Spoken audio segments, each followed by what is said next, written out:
Sebab itu kalau syarikat dia punya annual report, kita kalau jadi lembaga pengarah, jadi orang yang melabur saham apa semua, kita nak tahu apa pencapaian kewangan syarikat itu, prestasi dia macam mana, return of investmentnya bagaimana.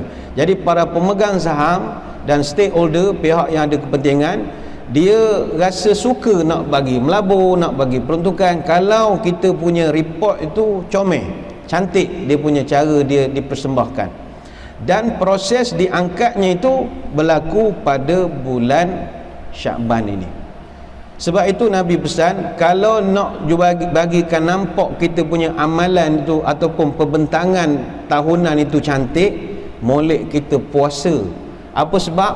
Sebab tuan-tuan, proses nak bawa amalan naik ke langit ni, dia adalah satu proses yang sangat berprotokol. Tuan-tuan jangan ingat kita punya amalan kita kiri kanan ni bawa ke atas macam orang delivery hantar pizza ke rumah tu, bukan. Yang itu dia hanya sampai 3 lorong, tengok pim pim pim pim pim pim, melompat semua orang ingatkan rumah kita, rumah sana boleh panggil. Bapak kuat dia nak hantar barang. Amalan kita tak dihantar begitu.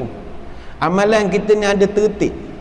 Dia ada proses, kata para ulama, dia diangkat oleh satu malaikat yang khas, penuh tertib dan protokol. Yalah, kita kalau tengok kita orang negeri beraja, kita tengok istiadat beraja macam mana, ada tertib dia.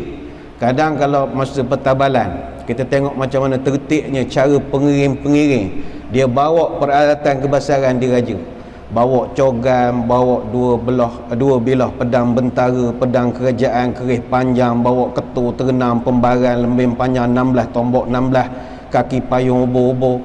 Ada main bawa serit? Tak, dia ada cara dia.